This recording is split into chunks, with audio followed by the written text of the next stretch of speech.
Assalamualaikum warahmatullahi wabarakatuh. Alhamdulillahi wa kafa wa sallallahu ala sayyidina Muhammadinil Mustafa sallallahu alaihi wa ala alihi wa sahbihi ahlu siddiqi wal wafa amma ba'du. Adik-adik sekalian, mari kita lanjutkan kuliah kita. Materi kali ini kita akan membahas tentang ruang lingkup hukum perdata Islam di Indonesia. Yang mana kita pada kesempatan yang lalu belajar tentang perkembangan masuknya Islam di Indonesia, kemudian kita juga belajar tentang pengadilan agama di Indonesia. Nah, kali ini kita yang akan dibahas yaitu cakupan dari hukum perdata Islam di Indonesia itu apa saja. Nah, ini untuk mengetahui hukum Islam apa saja yang menjadi cakupan dan domain dari undang-undang di Indonesia tersebut. Nah, maka silakan simak baik-baik dan mari kita mulai kuliah kita pada kesempatan kali ini.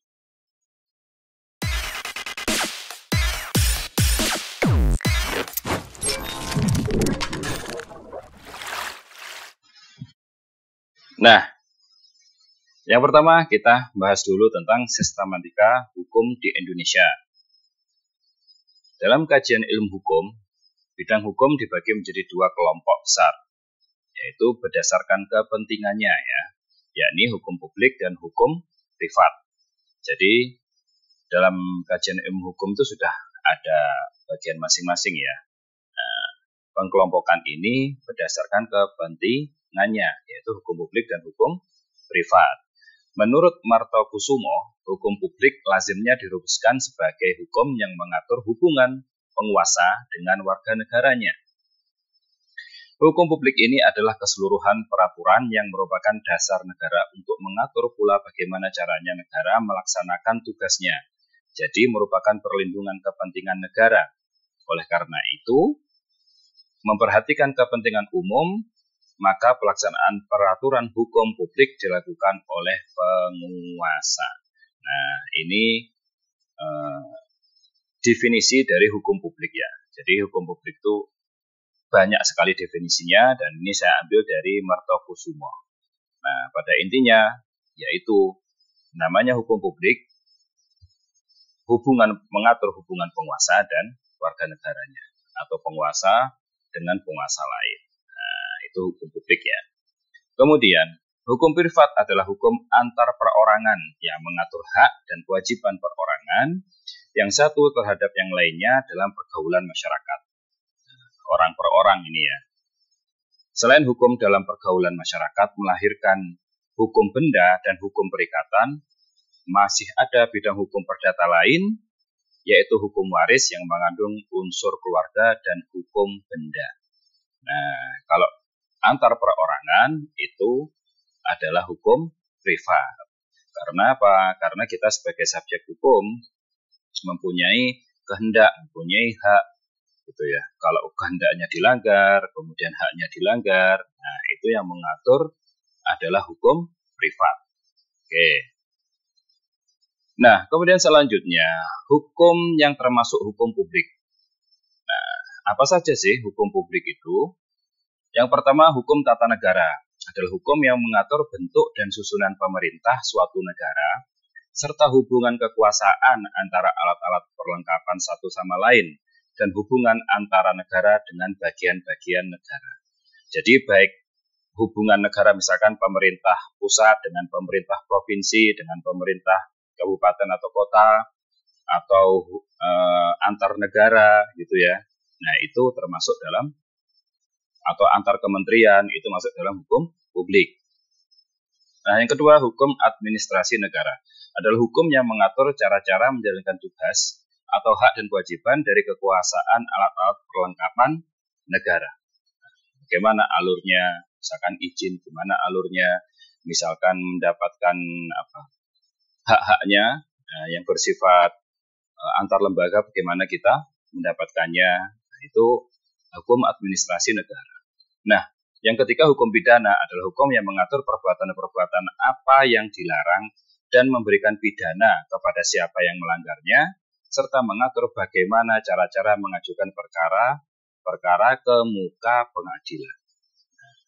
Ini yang termasuk daripada hukum publik yang ada di negara kita, Indonesia. Ya, gitu ya. Oke. Kemudian selanjutnya termasuk hukum privat itu apa saja? Nah, hukum privat itu adalah hukum perdata tentang pribadi. Hukum perdata tentang harta kekayaan. Nah, hukum benda tetap atau agraria seperti tanah, gitu kan.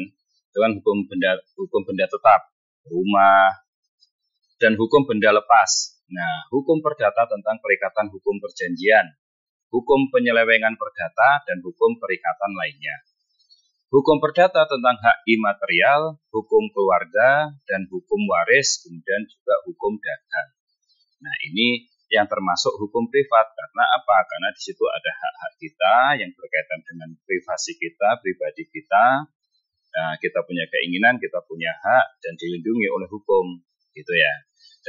Dan biasanya keinginan kita itu ada kaitannya dengan orang lain, hak kita juga ada kaitannya dengan orang lain, gitu. Oke. Kemudian selanjutnya, nah, ruang lingkup perdata Islam di Indonesia. Sekarang kita akan bukan sedikit ya, istilahnya kita bahas ya ruang lingkup perdata Islam di Indonesia. Nah, dalam tataran tata hukum yang ada di Indonesia, hukum perdata Islam merupakan suatu keniscayaan yang keberadaannya mewarnai tata hukum Indonesia.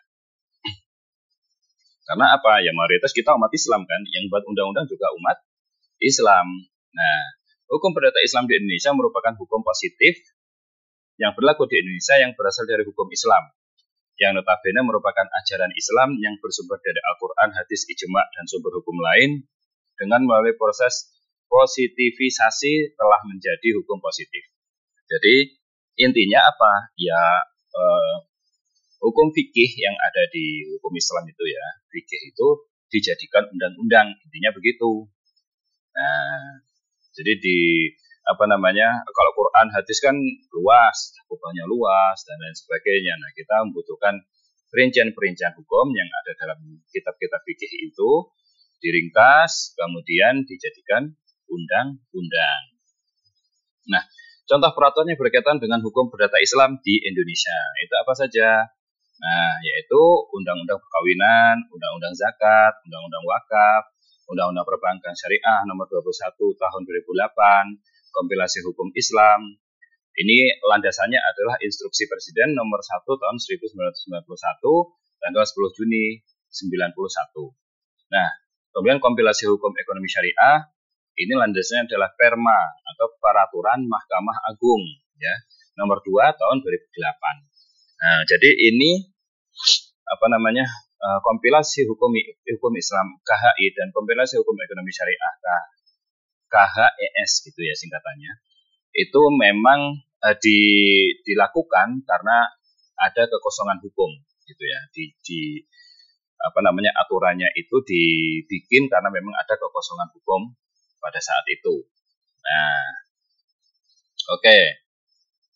Dengan demikian, yang termasuk dalam kategori hukum perdata Islam bisa mencakup hukum keluarga dan hukum ekonomi syariah. Hukum keluarga nanti ya kayak kemarin kita bahas ya, perkawinan dan tetek bengeknya, nah gitu ya, tetek bengeknya itu ya dari cerai, nafkah, status anak, terus apa lagi, hukum warisan dan lain sebagainya.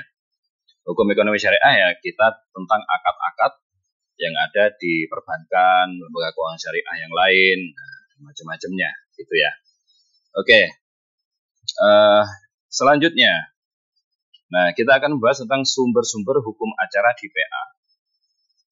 Nah, sumber-sumber hukum acara di PA ini adalah landasan yang dipakai hakim untuk memutuskan perkara. Jadi nggak sembarangan ya memutuskan perkara itu. Nah, kemudian ya ternyata undang-undang itu tidak semuanya ada. Nah, ini makanya istilahnya gini. Dalam kasus yang sama itu putusannya beda. Nah, karena itu subjektif hakim ya. Subjektif hakim, istilahnya ya tergantung hakimnya, karakter hakimnya gitu ya untuk memutuskan perkara. Tapi hakim juga punya landasan gitu, nggak sembarangan dia memutus perkara itu nggak sembarangan. Nah, Apa saja yang dijadikan landasan oleh hakim-hakim untuk memutus perkara? Yang pertama, Undang-Undang Nomor 4 Tahun 2004 sebagai pengganti Undang-Undang Nomor 14 Tahun 1970 tentang ketentuan pokok kekuasaan kehakiman. Nah, ini landasan pasti semua hakim-hakim itu ya, baik yang pengadilan agama ataupun pengadilan negeri. Yang kedua, Undang-Undang Nomor 1 Tahun 1974 tentang perkawinan dan Peraturan Pemerintah Nomor 9 Tahun 1975 tentang pelaksanaan Undang-Undang Nomor 1 Tahun 74 tentang perkawinan. Jadi Undang-Undang perkawinan juga itu banyak orang-orang Islam yang menentang gitu ya ketika mau disahkan di DPR.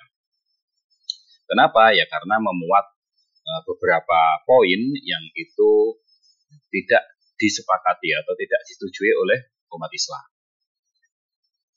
Nah, banyak perdebatan lah di situ nanti ya.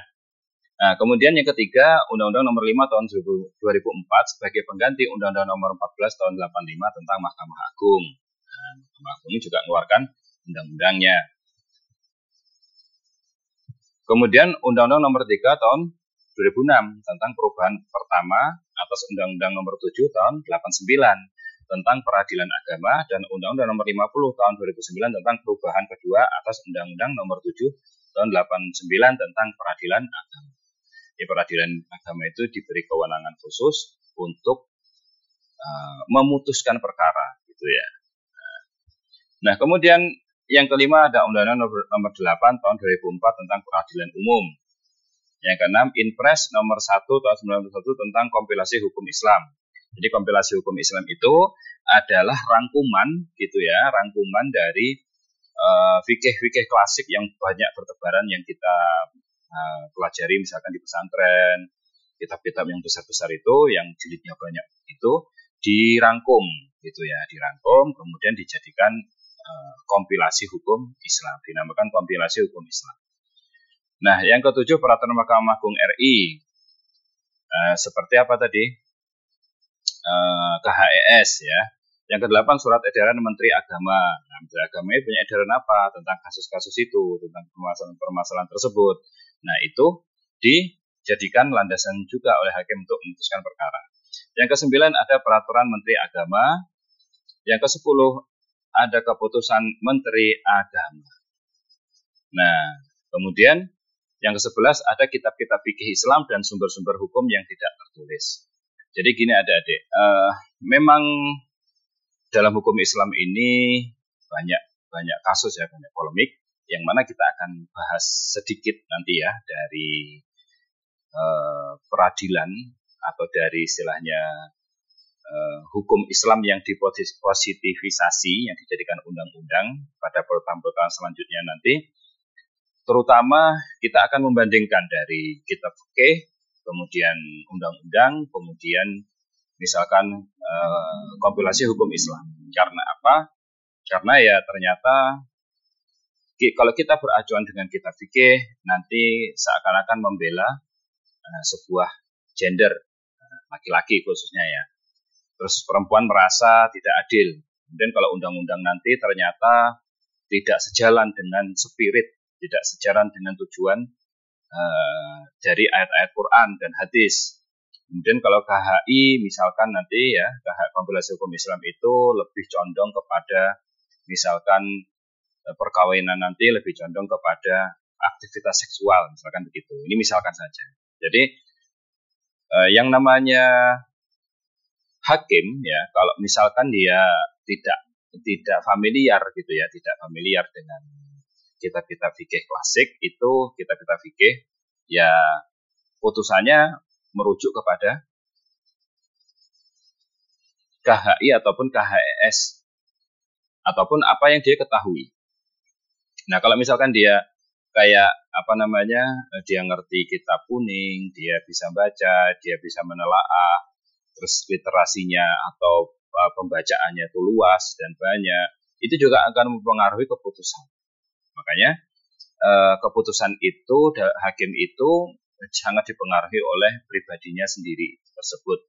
Karena kan peraturan ini banyak kan, terus dia melihat bagaimana kasusnya, alurnya, kemudian dia harus memutuskan. Nah, ketika harus memutuskan itulah mana yang lebih dominan pada dirinya itu. Misalkan kalau dia latar belakang santri, kiai, dari kecil sudah diajarin kitab kuning, bisa baca dan segala macam, dia akan pengaruhi. Nah, gitu ya. Inilah sedikit tentang ruang lingkup dari hukum perdata Islam di Indonesia. Dan apabila ada yang kurang atau yang salah, silakan tambah di kolom komentar. Maka saya akhiri kuliah kita pada kesempatan kali ini. Terima kasih. Wassalamualaikum warahmatullahi wabarakatuh.